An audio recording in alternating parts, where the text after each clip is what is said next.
Welcome, and thank you all for holding.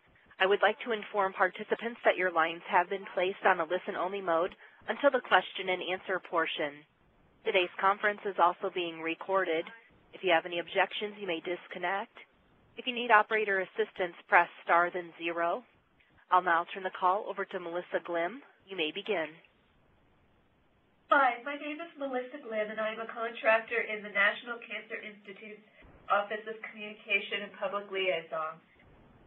I want to welcome you to the Frontiers in Nutrition and Cancer Prevention online webinar series brought to you by the National Cancer Institute's Division of Cancer Prevention.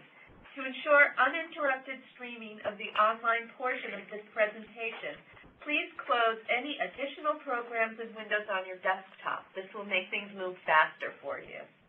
If you have any technical difficulties during the presentation, please press star 0 for operator assistance, or you can call the technical support number for the system. As a reminder, this webinar is being recorded and will be archived on the Nutritional Science Research Group's website. We will post the address at the end. Before we get started, I would like to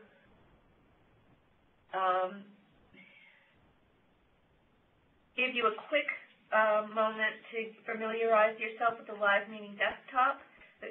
The question and answer box labeled Q&A is located on the top navigation bar, and you can keep it open by clicking on it and then dragging the box to the right side of your screen. You may type your questions here at any time during the presentation. Speakers will answer them during the Q&A period after each presentation as time permits. But like I said, type them as you think of them because it makes it easier for us to record them. Now I would like to introduce you to our speaker for today. For today's workshop, Dr. Gabriela Riscuda is the Program and Activity Director of the Nutritional Science Research Group, Division of Cancer Prevention at the National Cancer Institute. Good afternoon. I would like to welcome you all to our fifth presentation in the Frontiers in Nutrition and Cancer Prevention online webinar series. I am very pleased to introduce today's event, Cancer Prevention through Immunomodulation, Does Diet Play a Role? Before we get started, I want to thank my colleagues on the Steering Committee and Planning Committee in the Nutrition Science Research Group in the Division of Cancer Prevention at the National Cancer Institute, and a special thank you to all colleagues at the Communication and Public Liaison for making this event happening. We are excited that many people, a total of 1,190 registrants, have joined the call today. We have physicians, nurses, registered dietitians, and nutritionists, public health officials, researchers, and academics with us from all over the United States and some other 20 countries like Jamaica, Canada, Turkey, Mexico, Spain, Brazil, Taiwan, India, and so on. So we expect a large variety of interest and questions when we will get to that point. So for today's event, Cancer Prevention through Immunomodulation, does diet play a role?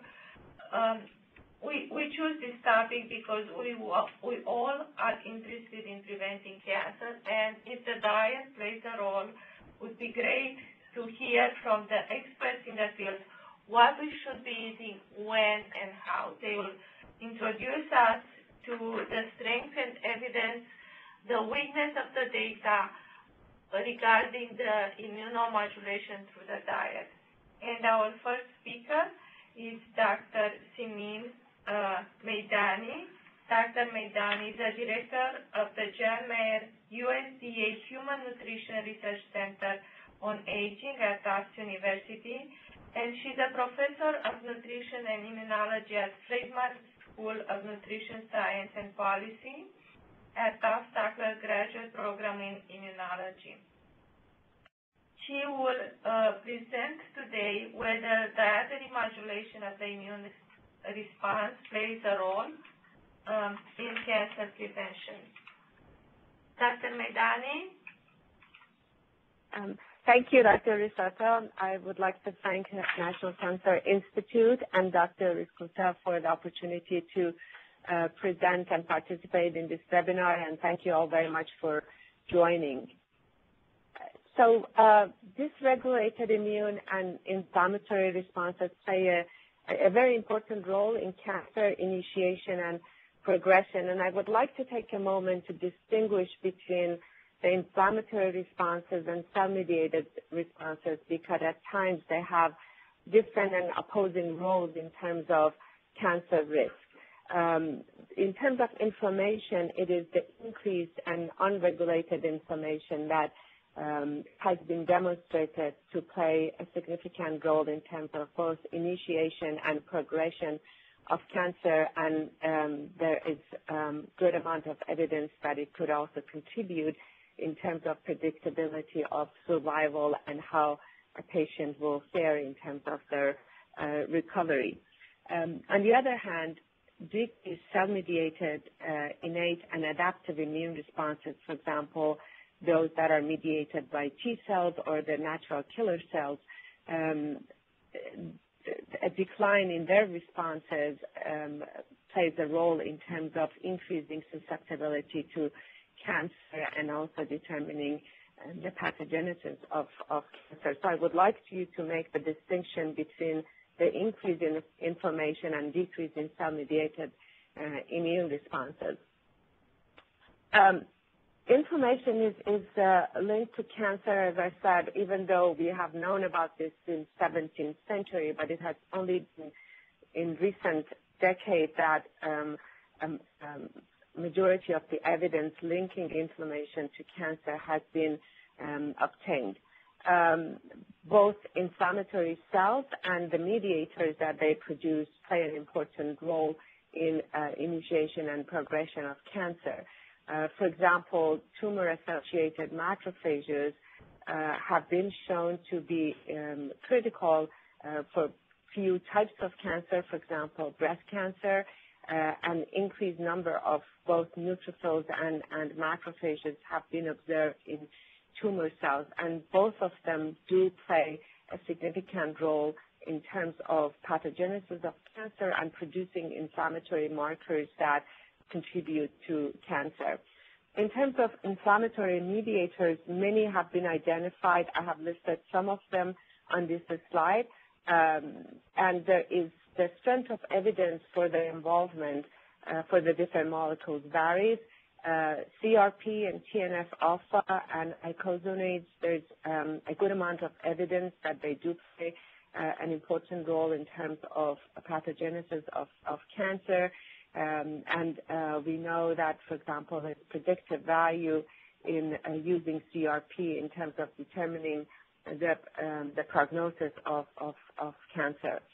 Now, the other molecules that I have listed, NF-kappa B, which is a transcription factor, and single lipids, they are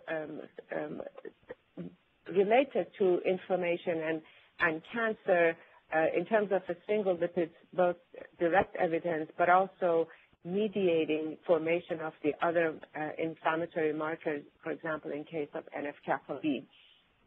And as you can see in this next slide, they are all related to each other. For example, a single lipid, sphingosine-1 phosphate in particular, which has been shown to be engaged in and involved in cancer, is involved in induction of inflammatory molecules such as cytokines, as well as icosanoids.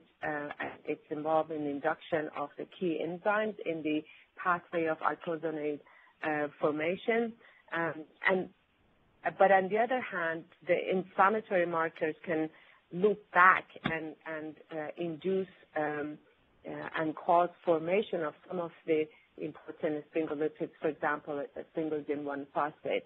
It's also important to keep in mind that the components of the different inflammatory markers also play a regulatory role in controlling each other's formation. For example, some of the cytokines have been shown to be involved in induction of CRP, and as I mentioned, within the cytokines themselves, they also do play on each other and have a regulatory role.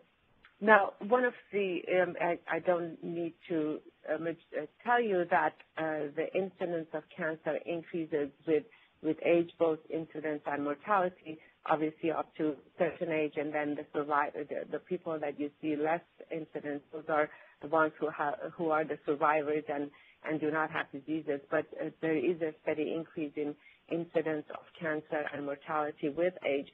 And it is interesting to note that one of the characteristics of aging, which has been documented in the recent years, is that with aging there is increase in chronic inflammation, what they call, they refer to as inflamed aging.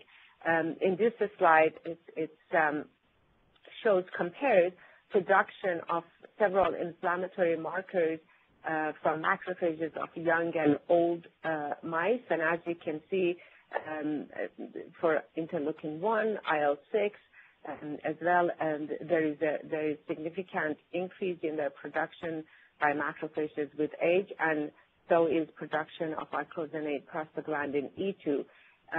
The anti-inflammatory marker IL-10 also increases, so it's a compensatory mechanism. But the collective effect of increase in the pro-inflammatory markers takes the increase in the anti-inflammatory marker that you would see with aging. And so whether this increase in inflammation plays a role in the higher susceptibility of the aged and less survival and higher mortality of them from cancer is under investigation, and there is evidence that indeed it does play a role. It might be interesting to know what is the mechanism of increased inflammation or production of inflammatory markers, for example, PGE2, because as you'll see, it brings back some of the molecules that we mentioned earlier. Just to review, for those of you who might not be familiar, icosanoids such as prostaglandin E2 are formed from arachidonic acid from the membrane phospholipids through the function of the enzyme called cyclooxygenase. In particular, cyclooxygenase 2 is involved in, which is the inducible form of cyclooxygenase, is the enzyme that is involved in production of that is induced under inflammatory and stress conditions. When we compare the expression of cyclooxygenase 2 between young and old macrophages, we see that there is significant increase in expression of COX-2 in old macrophages, and we do not see the same thing with COX-1. So the increase with age is specific to cyclooxygenase 2. And we were interested to find out what the mechanism of this increase with age in cyclooxygenase 2 expression is. So we did a series of studies and looked at several factors that have been shown to be involved in upregulation of COX-2, such as some of the cytokines, and we ruled them out, and we were left with glutathione, which is an antioxidant, and ceramide, which is a single lipid. So both decrease in glutathione and increase in ceramide have been shown to cause increase in expression of COX-2. And indeed, if you just to make sure that everyone knows the relationship, ceramide is produced from the single lipid, a single myelin, through the function of the enzyme, a single myelinase, and glutathione can inhibit function of a single myelinase. So if you have lower level of glutathione, which is the case in aging and under oxidative stress, then there is more formation of ceramide, which can cause upregulation of cyclooxygenase 2. And we can show that through a series of studies that indeed the reason for the increased formation or increased expression of COX-2 with aging is that with aging there is higher level of ceramide in macrophages, which causes activation of NF-kappa B and then causes higher expression of COX-2. And this event in aging seems to be very similar to what happens in terms of inflammatory production of higher level of inflammatory markers in cancer. So I wanted to bring your attention to the parallel that exists between inflammation in aging and cancer, and the fact that with aging there is increase in incidence and mortality from cancer. Another point that I would like to bring to your attention is that there are cells of the immune system that are involved both in terms of producing inflammatory markers, but also in terms of resistance and to cancer and killing of tumor cells. In particular, I bring your attention to neutrophils and lymphocytes because changes in the ratio of the neutrophils to lymphocytes has been identified as a good predictor of progression of cancer, for example, in terms of breast cancer and also some other types of cancer. So both low absolute number of lymphocytes and high number of neutrophils, which would result in a high neutrophil to lymphocyte ratio, has been identified as one of the good indicators of determining progression of cancer in patients. And I think that will make sense because with higher number of neutrophils and lower lymphocytes, you are shifting the balance of resistance through cell-mediated immunity and susceptibility by increase in inflammatory production of inflammatory markers. So if you have higher ratio of neutrophils to lymphocytes, you would predict that there will be higher inflammation, but also less cell-mediated immunity, which would be involved in killing of tumor and other aspects of resistance to cancer. Now, what I would like to spend the rest of the time is focusing on nutrients that have been shown to change inflammation and cell-mediated immunity. And of course, there are many different nutrients and food components that have been studied in this relationship, but I'm focusing on those that have been shown to impact both the inflammation as well as cell-mediated immunity. And I have selected some of them because recently there has been controversy in terms of their role in cancer promotion, and hope that some of the data that I will show you will help you understand the reason for the controversy. And some of the other ones, for example, prebiotics, I have selected to focus on because it's a new area of research in terms of nutrition, immunity, and cancer prevention, which involves gut microbiota. So in terms of vitamin E, we have done as well as other several studies that have shown vitamin E is intimately involved in regulation of cell-mediated immunity and particularly of the T-cell-mediated function. For example, in the studies that we have done in older subjects who have lower T-cell-mediated function, we've been able to show that supplementation with different doses of vitamin E, 60, 200, and 800 IU for about 5 months, can significantly improve their ability to respond to vaccines. For example, in this case, hepatitis B vaccine, as well as increase a measure of T-cell-mediated function, which is called delayed type hypersensitivity skin response.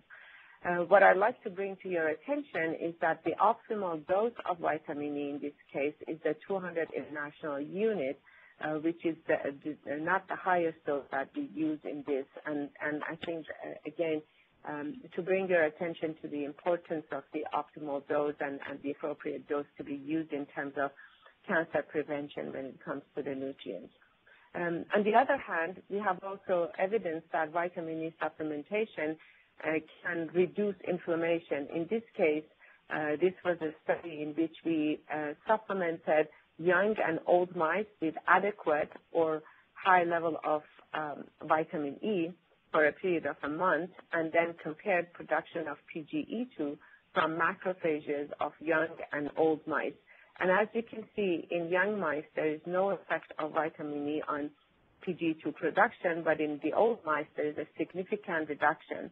And you'll notice that, as I mentioned before, the old mice have higher PGE2 production to begin with. So, again, to bring your attention to the point that the effect of nutrients on inflammatory marker production will depend on the baseline level of inflammation that exists in the animal or the subjects, and that, again, could be one of the reasons that there is some controversy in the literature when it comes to the impact of some of the nutrients on inflammation and also in cancer.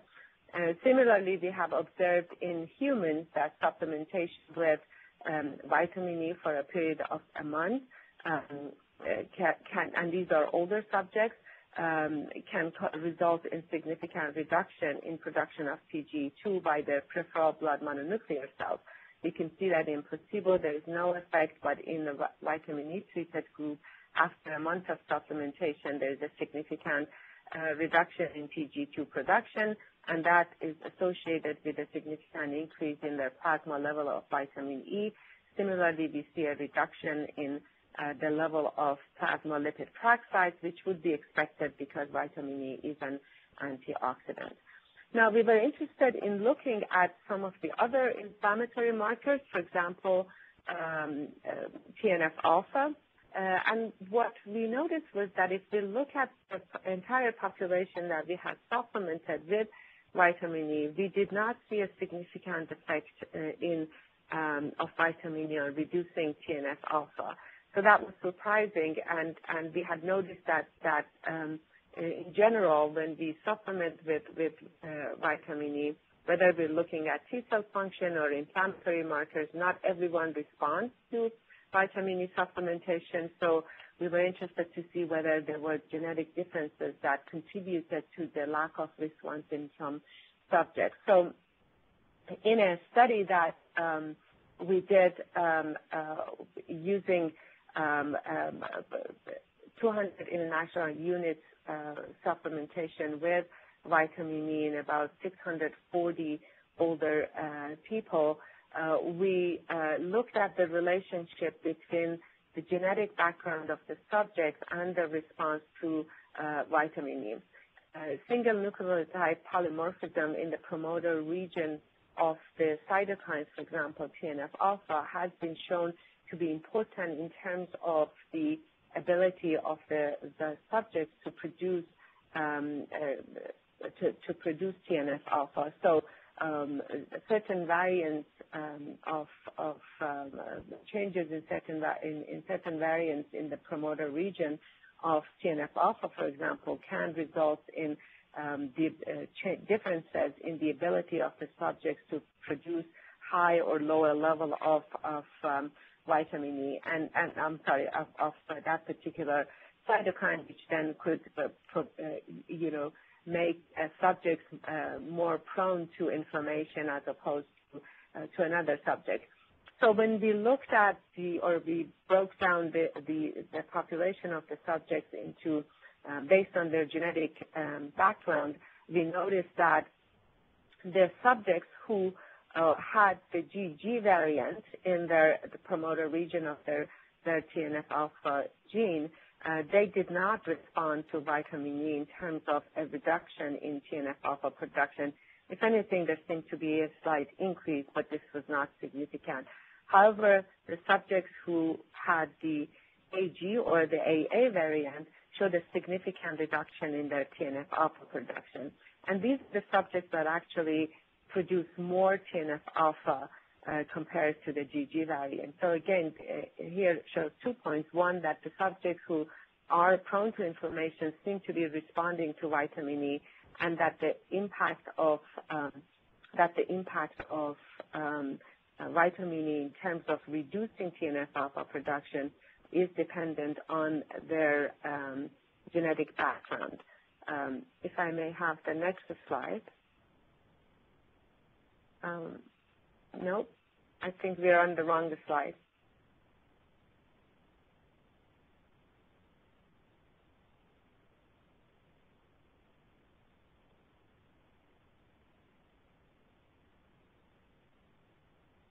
Okay.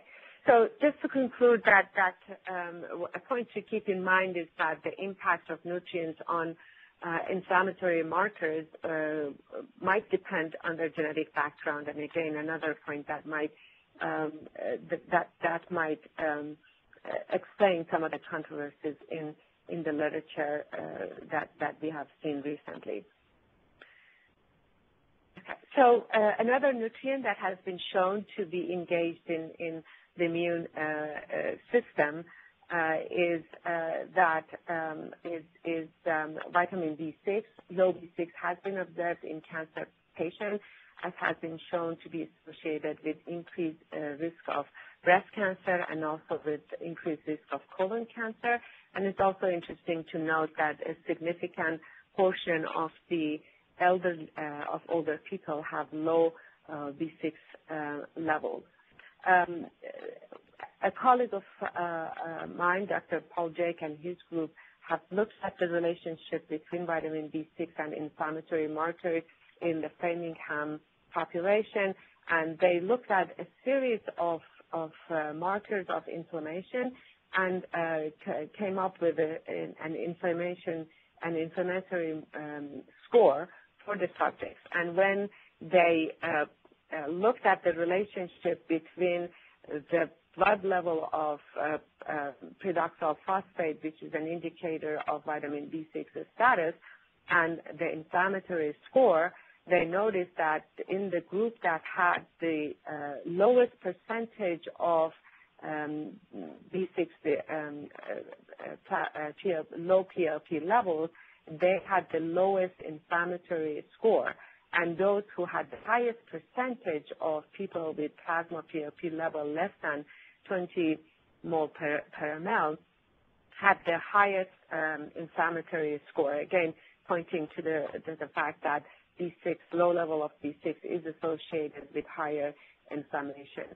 And this is interesting because PLP, or B6, has also been indicated to be involved in single lipid metabolism, so that adequate level of PLP can preserve, can reduce the level is involved in controlling or regulating metabolism of a single lipid, so that if you have low levels of PLP, you can reduce degradation of a singleton 1 phosphate and lead to accumulation of a singleton 1 phosphate, which is, as I showed you in some of the earlier slides, can cause increased information of inflammatory markers. Vitamin B6 has also been shown to be involved in regulation of T-cell mediated function. We did a study a few years ago in which we took older subjects and depleted them for 3 weeks from B6 and then gave them incremental levels of adequate level of B6 up to different levels for each of them for 3 weeks. And what we observed was that when the subjects were depleted from B6, there was a significant reduction in their T-cell mediated function. And as we repeated them with B6, we saw improvement in their lymphocyte proliferation, showing that indeed B6 was essential for the function of the T cells. And if we plot plasma level of PLP against the function of the T cells, which is measured as by the ability to proliferate, you can see that there is a very nice correlation between the two. What is also interesting is that in this study, we noticed that there was with B6 deficiency, there was a significant reduction in the percentage of lymphocytes at the same time that there was a significant increase in the percentage of neutrophils. If you recall, I mentioned that neutrophil to lymphocyte ratio is thought to be a good predictor of cancer prognosis. And so one could speculate that with B6 deficiency, if you are increasing the ratio of neutrophils to lymphocytes, that the susceptibility or at least the prognosis of cancer might not be very good, and so perhaps the adequate level of B6 would be needed in terms of optimal response in terms of resistance to tumors. Another dietary component which in recent years has been subject of controversy when it comes to cancer is fish oil. Fish oil is known to, again, have a very strong anti-inflammatory effect, and because of that, it has been shown to be beneficial in many diseases that have inflammation as their involved in their pathogenesis and initiation. Again, fish oils work through the way that they have an inflammatory anti-inflammatory effect is through the icosanoid pathway. A few years back, we did a study to look at the impact of fish oils on the inflammation as well as T-cell mediated function.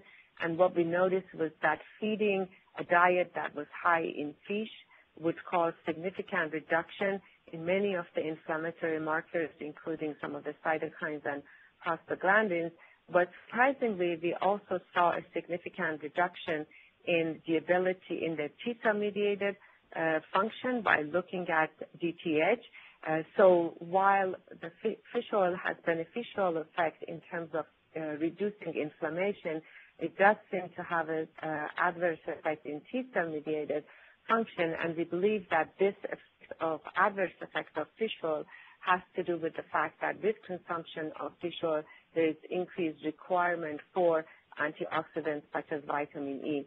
So we tested that in a study in which we fed subjects fish oil with different levels of vitamin E, 100, 200, or 400 IU per day, and looked at their T-cell mediated function by, again, looking at DTH. And as you can see here, when we give the fish oil with vitamin E, 100 and 200 IU per day, we do not see the reduction in DTH. In fact, we see an enhancement compared to the baseline level. So this indicates that if we would want to prevent the adverse effects of fish oil on T-cell mediated function, we need to make sure that the subjects are consuming adequate level of vitamin E. And that, again, could explain some of the controversies that have been observed recently. And again, the point that I want to make is that nutrient-nutrient interaction may influence the efficacy of fish oil and other nutrient interventions in terms of prevention of cancer and initiation. And finally, in the last few minutes, I would like to bring your attention to a new area of research as it relates to the nutrition, immunity, and cancer. And that has to do with the gut microbiota and some of the recent observation that, for example, as illustrated in this publication, that commensal bacteria are involved in the development of the gamma delta T17 cells that are important, for example, in terms of prevention of lung cancer. And in this study, what they were able to show was that, in this study, they were able to show that if you use antibiotic treatment in the mice, you can impair gamma delta T17 cells and increase susceptibility to cancer. And related to that, we can change the gut microbiota through use of prebiotics and probiotics, as has been shown in this study, in which a prebiotic was fed, and they were able to show that there was a significant change in the commensal bacteria by feeding this prebiotic, increase in some of the beneficial bacteria, and this was associated with a significant decrease in the inflammatory markers such as TNF-alpha and IL-6, as well as a significant improvement in the function of the natural killer cell activity, which points out to the importance of commensal bacteria and its modification by dietary components in terms of prevention of cancer. So I'd like to summarize by saying that dysregulated immune and inflammatory responses play a role in nutrition and progression of different cancers. There are several food components that have been shown to reduce inflammation and improve cell-mediated immune responses. And when it comes to the impact of nutrients on on cancer, we need to keep into account nutrient and nutrient gene interaction, as well as the dose of the nutrients. And there are several new areas of research that certainly is worth considering in terms of modulation of the immune system by food components and resistance to cancer. So I'd like to stop and be happy to answer any questions if there is any time left. Yes, thank you, Dr. Maidani. This is a great presentation. Yeah, I'm going to just read to you only one quick question because we are a little bit late, but this would be really quick. So Anna, please, is asking, what ages qualify as old or young in the studies you presented? So the cutoff that we are currently using is 65 and over and older for the old people.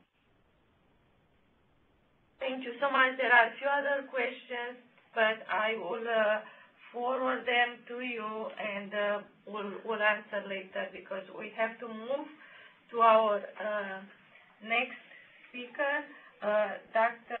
Susanna Cunningham-Randall, and she is a professor of immunology in pediatrics and vice chair for academic affairs and director at Weill Cornell Cellular Immunology Lab at Cornell University. Am I doing it? Dr. Cunningham-Randall will address the mushroom beta-glucans and cancer prevention. When Dr. Cunningham will finish, we will have hopefully time for a few questions. Dr. Cunningham-Randall? Thank you very much, Dr. Rasputa, for the opportunity to present our studies and those of others on the important topic of mushrooms. In particular, mushroom beta-glucans have been shown in a number of models and also in humans to have an impact on bone marrow recovery from cancer chemotherapy and therefore may play a role in cancer prevention.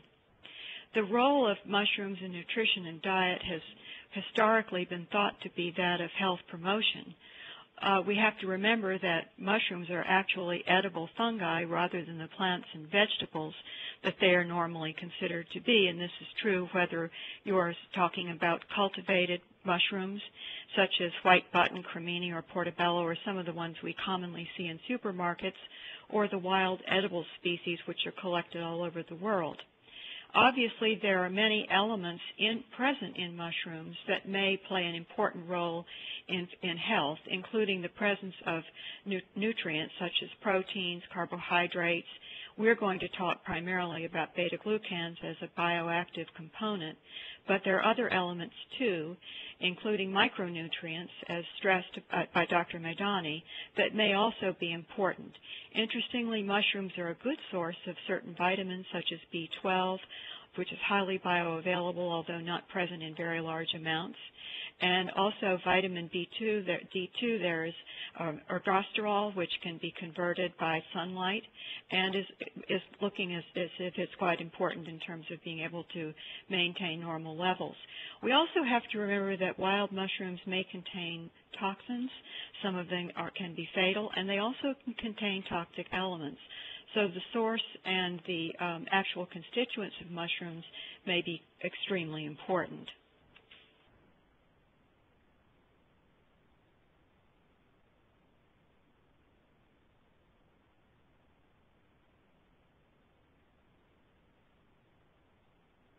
Having a little trouble with my slides here.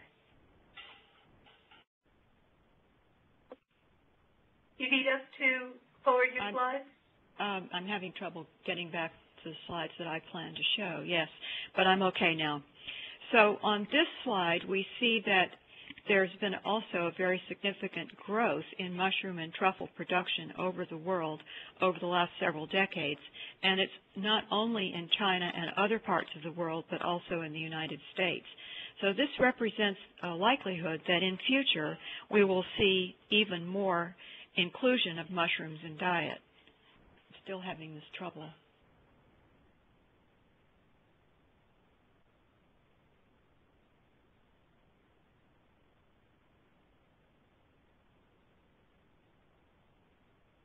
Sorry, it's a slide problem. Is this the slide you want? I'm actually not seeing my slide. I'm trying to control it better. Okay. No, it's still there. Thank you. Okay, we can move the slides forward for you. Okay, if you'll move the slides then. So the role of mushrooms in health and medicine is a very big subject, but essentially we might want to think about some of the things that consumption of mushrooms may do with respect to health effects. And this is important, actually, for any mode of action in a condition such as cancer, which is a rather complex setting for any patient. One of the things that has been very useful about mushrooms is, and will be increasingly so in the future, is the substitution for high-fat meats. And that's because of factors, actually chemicals in mushrooms, that produce an effect that makes people accept it as a substitute. There have also been, as Dr. Madani suggested, some new studies relevant to the changes in the mucosal microbiota and the microbiome, and I think it's likely this will represent a future for investigation in cancer subjects. Other elements that have been found to be affected, including glucose homeostasis and anti-inflammatory effects, as Dr. Madani mentioned, may have their own relevance as well. And overall, there has been an interest in seeing risk reduction in obesity, metabolic syndrome, colitis, and cancer in individuals who undertake to have more mushrooms in their diet. Now, the bioactive components of mushrooms must be considered to include the fruiting bodies and mycelia, which are not necessarily present in the preparations that one gets or makes from things that they find in the supermarket. And these, of course, include prebiotics are also present in mushrooms that you buy in the supermarket. But the presence of polysaccharides such as beta-glucans, which act as mimics of bacteria and activate pattern recognition receptors, may or may not be present in a significant amount in the mushrooms that you buy in a supermarket. Now, on the next slide, we see that the bioactivity of raw mushrooms has been studied to see if, in fact, without cooking, there is an impact. This is actually looking at anti-inflammation. And the experiments here are addressing the effect of chopped and prepared rather high amounts of mushrooms on murine RAW macrophages. Dr. Madani also mentioned this model. These cells have been pre-activated, so they're spontaneously producing large amounts of nitric oxide and tumor necrosis factor alpha. And as you can see, these preparations did cause a marked reduction in both nitric oxide and tumor necrosis factor alpha. But note, if you can see the green line in most of the panels, not all of them, but not, for example, in some mushrooms, such as the button mushrooms, you also see an impact on cell viability.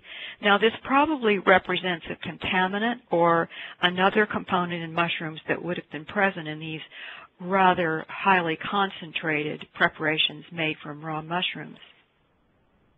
Next slide. So the critical question, I think, or one of the critical questions, is whether or not whole mushroom extracts actually have significant amounts of bioactive substance to elicit immune response in a predictable manner.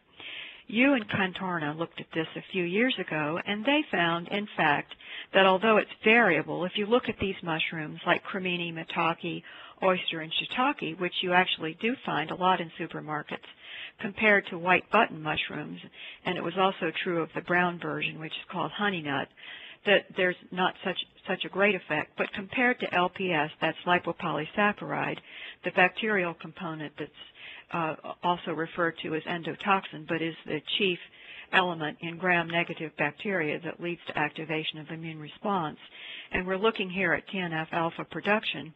You can see that they did, in fact, stimulate a good amount of production of this cytokine. These particular cells were not activated. So you and Cantorna then studied spleen cells taken from mice that had been fed mushrooms in diet at relatively small amounts, such as might be comparable to what a human would get in diet, and found that the spleen cells did not become activated. So what we're seeing here is the importance of the cell type, the type of experiment that's done, and the results that you're looking at, and above all, if there's another stimulant on board. It's very important with respect to immune cells to know whether they've been activated by something else. So in light of this, it's possible, as you and Contorna suggested, to see that mushroom extracts in amounts that would be present, extracts that could be made quite simply from common mushrooms, affect common immune pathways which are involved in immune response to infection and to cancer. Specifically, I'm thinking here of neoplastic transformation, differentiating that from metastasis, which is really quite a different process. So you and Contorna showed that whole mushroom extracts stimulated the production of tumor necrosis alpha and interferon gamma, which are considered pro-inflammatory in a healthy host defense protective way and also are good against tumor cells, in bone marrow-derived macrophages, which were not activated and not transformed, and also elicited, although that's not shown on the slide or the previous one, elicit very little IL-10, which is actually a good sign. And in fact, that when the whole mushroom extracts were presented to cells that were pre-activated, the same cells, they actually then suppressed IL-10. So I think you can see then from this that a certain amount of specificity can be achieved in particular systems. And of course, this is also what happens biologically.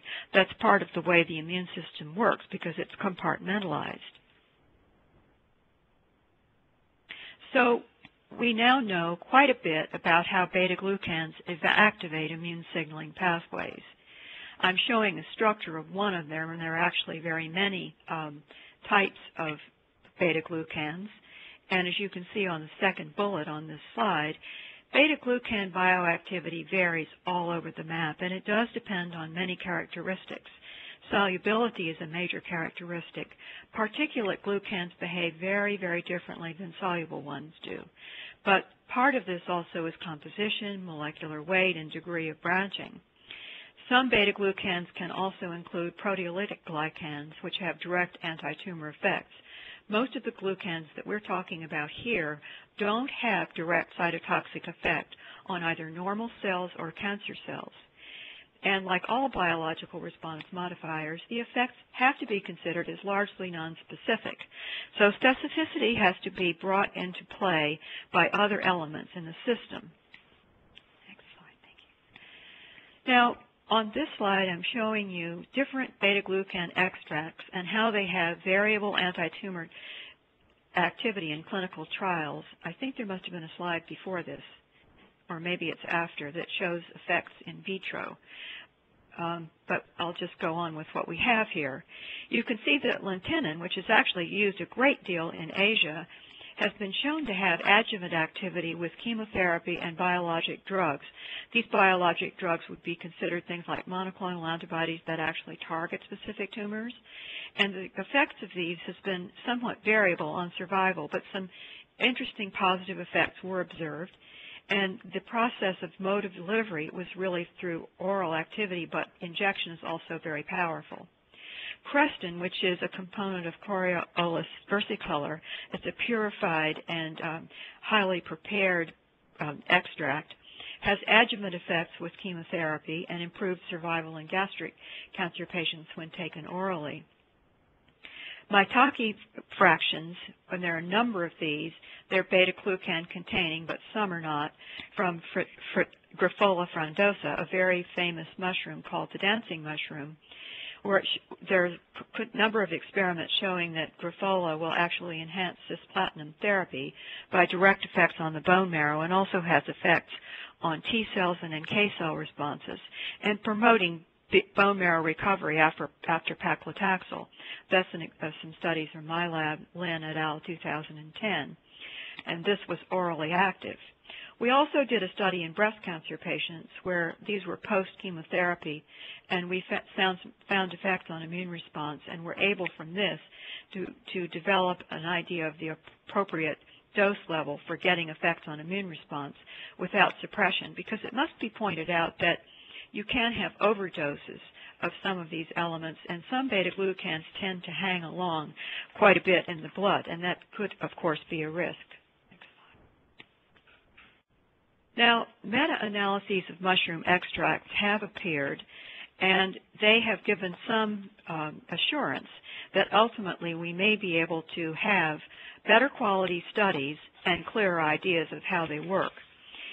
Enough so that the pharmacologist who wrote this article said that scientific investigations and case studies, we have to say primarily from Asian medicine, have shown that fungi have very promising pharmacologic potential. When we actually look at the studies, and we can see on the top cancer, gastric, there are 8 randomized clinical trials involving more than 8,000 patients with purified PSK, there was a definite improving effect on survival. But some of the others are less clear, although still promising. In the 5 studies, not actually fully randomized, of non-resectable recurrent stomach cancer, probably fairly late-stage disease, with lentinan as an adjuvant to chemotherapy, there was prolongation of life. And finally, this most important study, because it was a Cochrane report, showed that in Gandoderma lucidium, used as an adjuvant with chemo or radiation therapy, primarily in lung cancer, although it wasn't only lung cancer, there was improvement in quality of life, and there were some immune response markers that definitely showed improvement, and this is a fairly recent study. So I think we can see that things are definitely going up in terms of the trend towards better quality studies that will allow us to get a clear handle on how beta-glucans work in the clinic. So I think it jumped on our, I don't know what slide you have. Can you, hello? Did I get disconnected? Hello? I don't know what slide we have. We have 15? Oh, 14. Okay, good. So just very briefly to mention that we now know a great deal more about how oral beta-glucan may work. And that is that it actually isn't appearing freely in the blood at all, but is actually picked up in the gastrointestinal tract in pairs patches by dendritic cells and macrophages, and then delivered to circulation. Some studies have shown spleen, but others show that it goes more quickly than to the bone marrow, and that therefore it's able to activate tumor-specific DCs and inhibit tumor growth. An earlier report showed some of the pharmacokinetics of this, of oral administration. You can see through dectin fluorescence, because the dectin receptor is actually quite important for beta-glucan activity in a number of studies. And as you can see on this slide, it actually was quite increased in the GALT. Let's go to the next slide. So bone marrow recovery after chemotherapy is absolutely critical for immune recovery and for protection against, ultimately, advance of the tumor. We know that slow bone marrow recovery after chemotherapy impairs host defense.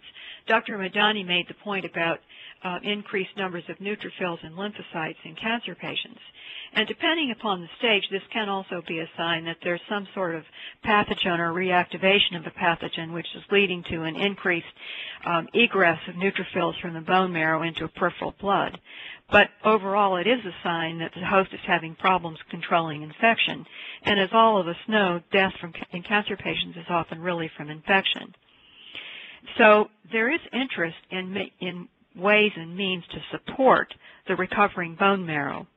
Now, in the very recent studies have suggested that fasting may actually enhance hematopoietic recovery. This is prolonged fasting after chemotherapy. And of course, this is an extreme example and obviously a study that was done in mice.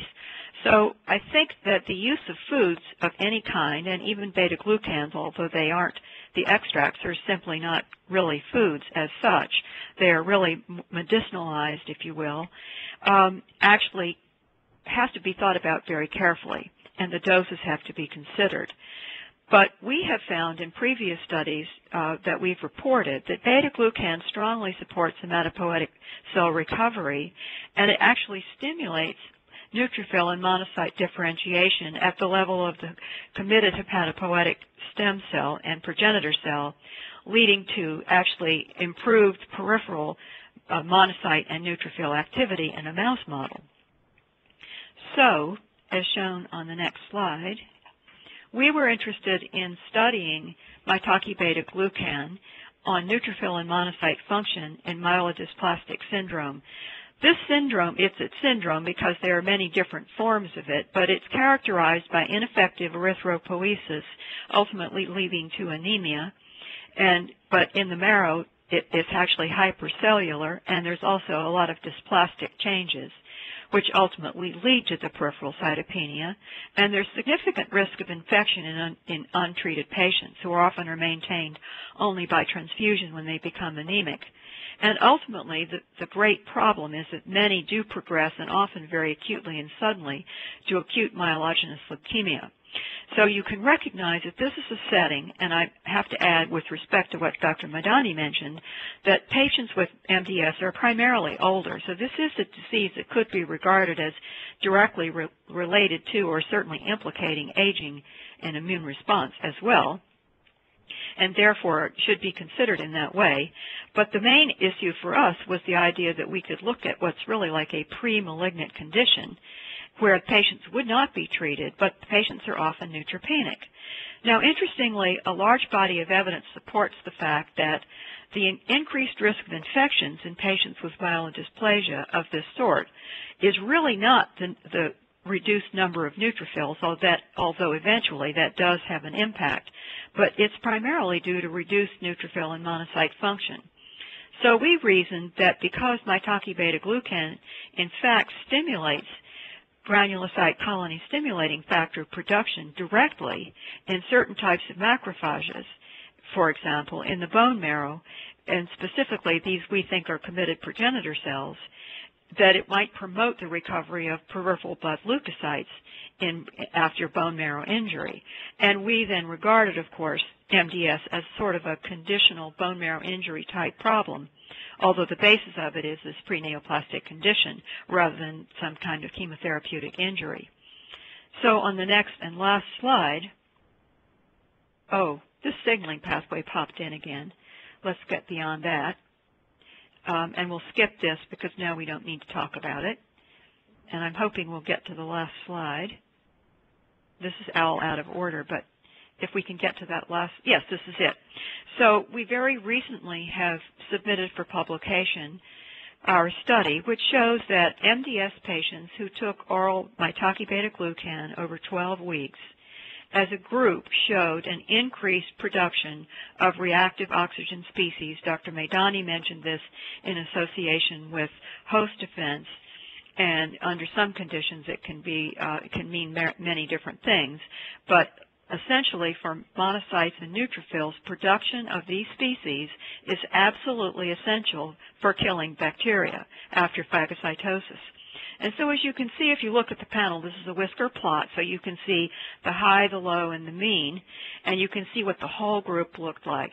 And you can see that if you look across from the pre to the post, that the box gets very small and thin, so that at the very end, compared to normal healthy controls, you can see that the patients actually became normalized in their reaction. And in this particular top panel, we're looking at granulocyte, those are primarily neutrophils in peripheral blood, so we usually just call them neutrophils. But neutrophils' response to E. coli, which is extremely helpful as a pathogenic response because it's critical for defense, and it's a good measure of cellular immunity. So as you can see, it was greatly improved over the course of the study. And I should mention, too, that our healthy controls were age-matched, so these were also older individuals.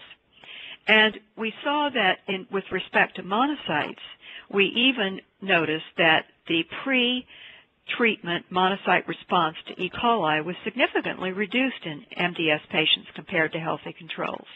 This is a very conserved function, and we've previously done studies in patients with various different conditions, including breast cancer, and it's usually fairly robust. So when it goes down, it probably represents the problems in the bone marrow and the difficulties in producing normally matured and functionally active cells. And as you can see here, compared to the normal controls on the far right, the monocyte response really did substantially improve after treatment.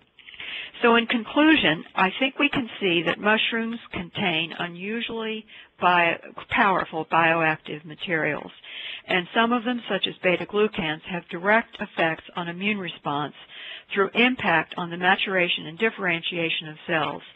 That oral beta-glucan, being taken as it is directly, it seems, to the lymphoid organs, specifically, in many cases, directly to the bone marrow, may be able to impact an impaired process, not only where chemotherapy has weakened and damaged the bone marrow, but potentially also in certain sorts of pre-malignant conditions. Thank you very much. Thank you so much, Dr. Cunningham. That's a great presentation. And yes, we have time for one question for you. And this question comes from Ms. Tamara Maxwell. And I'm going to read a question to you. She's asking, what would be the next step in research? Mainly, how would you recommend a study design to learn more about the type of mushrooms and the quantity needed to bring the desired effects for someone that would like to increase the consumption of mushrooms to prevent cancer? Well, clearly we need some sort of phase 1 study. We actually did this in our breast cancer patients with maitake beta-glucan, but they're expensive and hard to conduct because you have to have a lot of groups. And, of course, the goal of phase 1 usually is just to find toxicity. We didn't find any toxicity, which was good.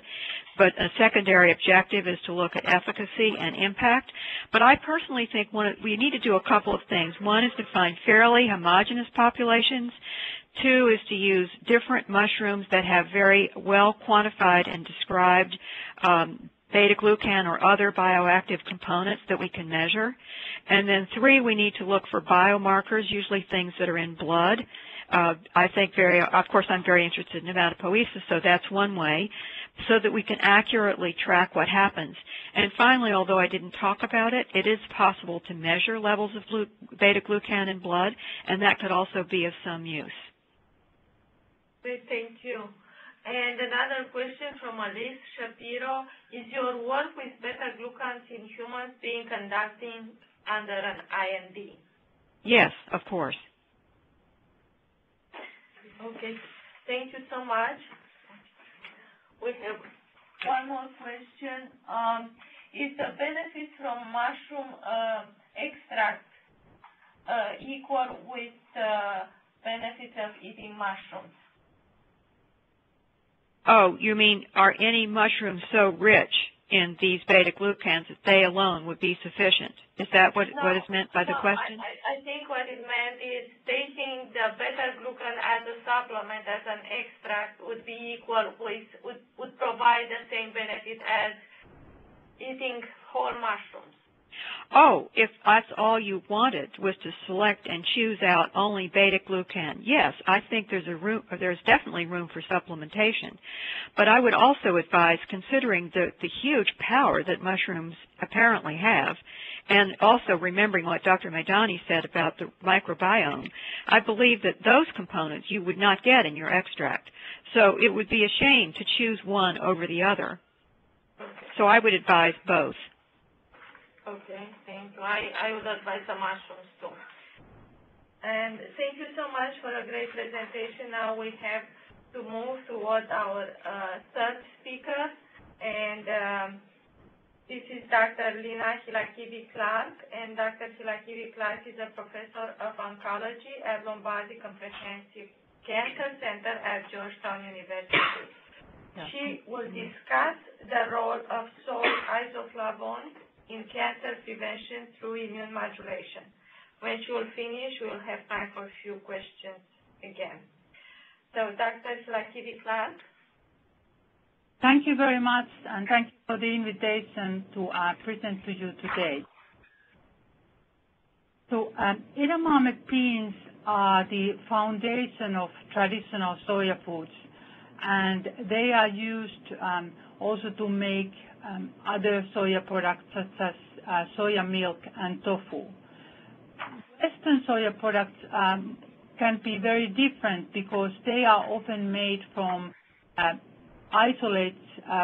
protein isolates from the whole soy. And soya isoflavones, they are classified as phytoestrogens, which are plant-derived compounds with estrogenic activity.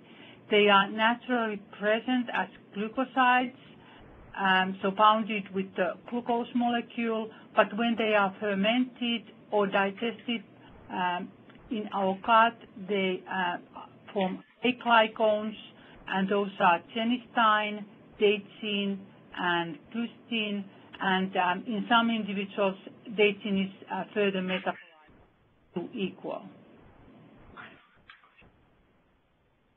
Different foods have very different isoflavone contents.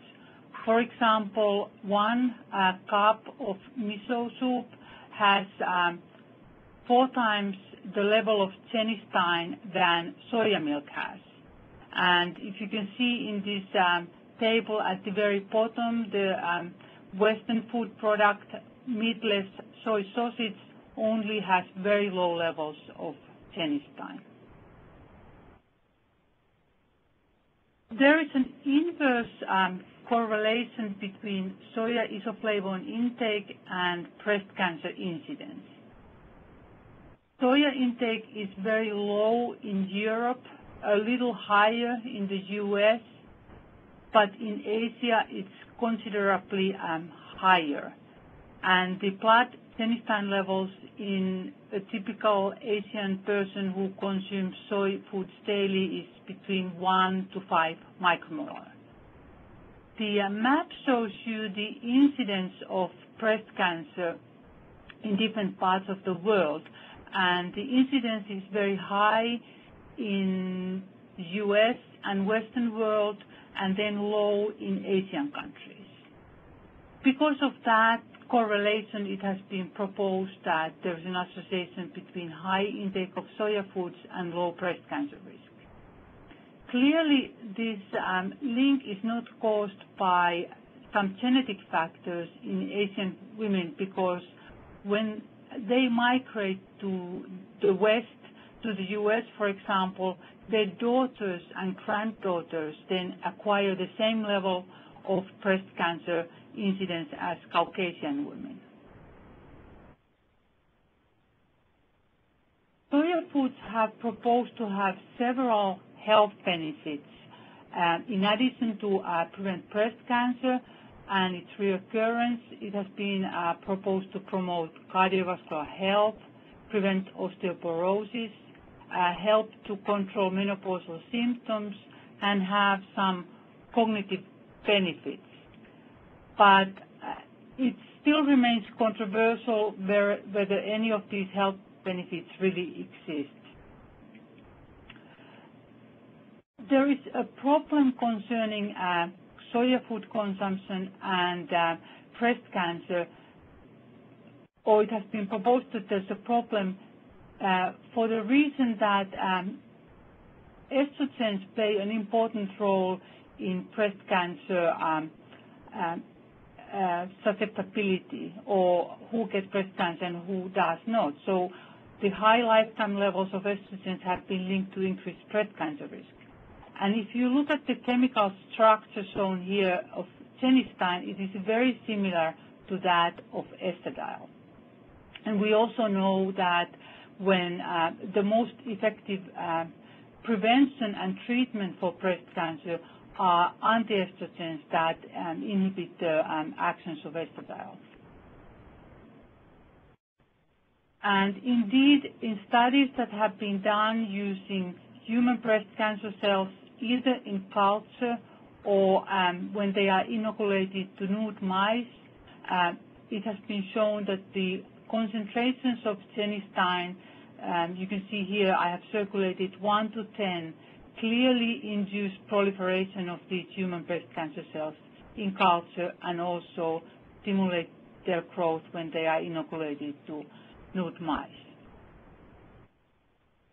I think I need to have the next set of slides. So I will briefly go through what is known about soya food intake and breast cancer risk. And these findings are obtained in observational human studies. So it means that there are no intervention studies per se where women would have been fed with soya foods. This is just representing their natural intake and breast cancer. So there are several meta-analyses that have looked whether there's a link between soya food intake and prevention of breast cancer. And they all have shown that amongst Asian women and Asian American women, soya intake reduces the risk of breast cancer by about 30%. If you compare here in this figure the low intake, which is less than 5 milligrams of isoflavones per day, to high intake, which is over 20 milligrams per day. However, in Western women, there is no indication that soya intake would reduce breast cancer risk. But here, if you look at what is high intake, it is over 0.8 milligrams per day, and that is lower than the low intake limit in the studies done in Asian and Asian Americans.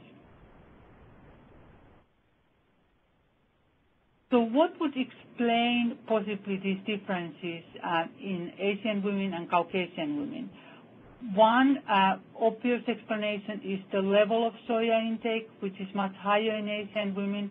Another one is that soya foods are consumed through the lifetime in Asia, whilst in the West, women tend to start to consume them as adults or close to the menopause when they want to reduce the menopausal symptoms. So the timing is very different. And it has been shown very consistently, both in human studies and animal studies, that childhood and lifelong dietary consumption of soya foods reduces incidence of breast cancer.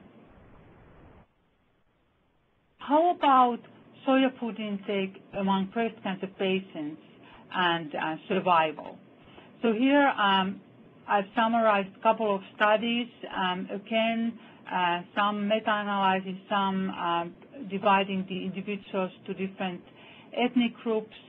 And in the left side, you can see the effects of soya food intake after breast cancer diagnosis and mortality of breast cancer. There doesn't seem to be too much of an effect. In one study, there is an indication of reduced mortality by highest intake of soya foods. But, for example, in the lower figure on the left side, Asian women or U.S. women or U.S. women where no Asian women were included, there doesn't seem to be any beneficial effect on mortality. But importantly, there's no adverse effect either. Then if one looks at the figures on the right side that show breast cancer reoccurrence and soya food intake, those studies indicate that there is a benefit. The higher the soya intake after breast cancer diagnosis, the lower the risk of reoccurrence. And that seems to be true both for Asian women and women living in the West. But I want to point out here that these are all observational studies, and most likely women have been consuming soy well before they got breast cancer. So these results doesn't indicate that starting to consume soya after breast cancer diagnosis is safe. That we don't know yet. So what might explain the beneficial effects of soya foods, and particularly genistein, in terms of reducing breast cancer risk. Several different explanations have been suggested, and these studies have been done mainly in cell culture. And you can see here that, for example, it has been suggested to inhibit angiogenesis, but if you look at the dose that is required for that to happen, it's 150 micromolar. And if you remember, I pointed out that the levels in humans are 1 to 4 micromolar amongst those that consume soya foods daily. So it is possible that the relevance of these findings or the relevance of these findings to explain how genistein might reduce breast cancer risk is not clear. So finally, I'm going to talk a little bit about genistein and its immunomodulatory properties, and perhaps this could explain the cancer preventive effects of genistein. Genistein has been shown to inhibit several interleukins, particularly IL-6, also inhibit the cytokines TNF-alpha, NF-kappa-B, inhibit these macrophages that you heard earlier that are bad in terms of cancer growth, and rankle. But it also stimulates cytotoxic T cells and natural killer cells. So this is just to very quickly summarize what we think about the role of the 3 different factors in carcinogenesis, particularly breast cancer. High hormone levels and impaired DNA repair ability lead to increased carcinogenesis. Well-functioning immune system inhibits carcinogenesis. But cancer cells also create this inflammatory environment, and these inflammatory responses then can promote the growth of the cancer cells. And just want to very briefly show you these couple of slides about the immune system in general. I know that the 2 previous speakers already mentioned them very detailed, but just want to remind you that there are 4 different kinds of immune cells, T cells that are further divided to cytotoxic T cells and then CD4 helper cells, macrophages, natural killer cells, and dendritic cells. And these cells release cytokines and chemokines that affect the tumor cells. And some of them, like interleukin 12, activates NK cells, cytotoxic T cells, and other cytokines that boost the immune system of the tumor cells and suppress tumor growth. While some others, like TNF-alpha, IL-6, and perhaps IL-10, then lead to increased tumor growth. And it's very difficult just by looking one particular interleukin or T cell action to determine whether there is a good or bad effect in terms of the cancer cell growth, because some of them can have both effects. And when we think about how genistein plays a role now, first in the event that leads to tumor initiation, so as has been pointed out earlier, in cancer, inflammation occurs and it produces reactive oxygen species and releases cytokines, and they then might cause mutations in epithelial cells and lead to tumor initiation, or they can also induce epigenetic changes that can induce tumor initiation. Genistein, let's see whether I can use this. Genistein has been shown to directly inhibit inflammation, prevent the cytokines, or inhibit the ROS production. Genistein also might play a role in improving anti-tumor immune responses. So there are the immunosurveillance part of the immune responses and the tumor-promoting inflammation, and genistein has been shown to activate NK cells and also trail that would then lead to the good events that would block the tumor growth. And on the other hand, genistein has been shown to inhibit TNF-alpha and interleukin C that would then prevent these inflammatory responses created by tumor and together lead to better anti-tumor immune responses. And finally, it is possible that genistein also plays a role in preventing therapy-induced inflammation and stimulates anti-tumor activity. So when tumors are treated with chemo or radiotherapy, that induces an inflammatory response in the tumor cells, and that inflammatory or immune response can have a negative effect, induce of cytokines that would impair the activity of the chemo and radiotherapy, or it could have a good effect by inducing T cells that then prevent the tumor cell growth. And it has been shown that genistein stimulates these anti-tumor immune responses and inhibits the cytokines that activate pro-survival genes, so it could play a role in improving the response to different therapies.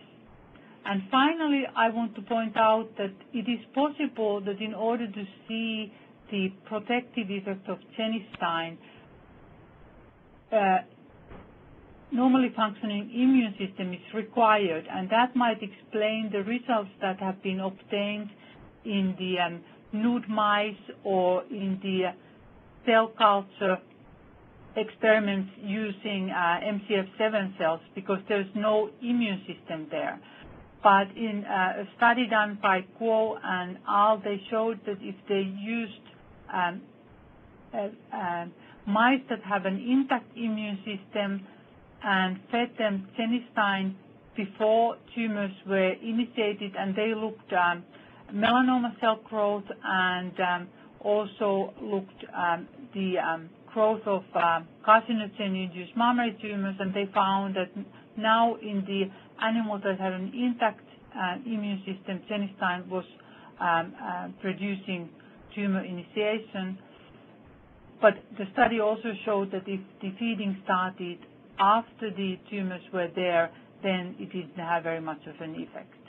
So it is possible that genistein-induced modulation of immune responses, the increased T-cell activity and natural killer cell activity, and reduction in ENF-gamma levels, and then on the other hand reduced CD4 T-cell activity is responsible of reduced mammary tumorigenesis. And if you are interested, I didn't go into details about how these different immune responses are activated or inhibited by genistein, and I just would like to refer you to a couple of good reviews where you can get more information. Okay, thank you. Thank you so much, Dr. Clark, for the great presentation. We have time for a few questions now, and I would also like to remind to the participants to look for an email from us with information about continuing education credits and a link for a brief evaluation. And now I have a question for you from Ms. Romina from Argentina, and she's asking if you have some data regarding the amount and the frequency of soya consumption in Asian countries. So basically how much and how often a woman should be consuming soya in order to get any benefits as regards to breast cancer prevention. The suggested amount is 2 to 3 servings per day. And that's, my understanding, the typical Asian soya food consumption. Every day? Day. 2 to 3 servings every day. And then I have another question from Ms. Victoria, and she's asking if it would make any difference if someone would consume organic soya versus genetically engineered soya, and also she's asking if consuming fermented soya versus non-fermented soya. This is a question that is almost always asked, and I don't think that there are studies that would show whether there is a difference. So, okay. Well, thank you so much for all of this great presentation. I would like to thank you, our panelists, Dr. Simin Meidani, Dr. Susanna Cunningham-Randall, and Dr. Lina Slakibi-Clark for their insightful presentation. And I would like to thank our audience for participating today. I hope we are able to accomplish our goal, and the experts we invited presented very intriguing information as it relates to diet and cancer prevention through immunomodulation.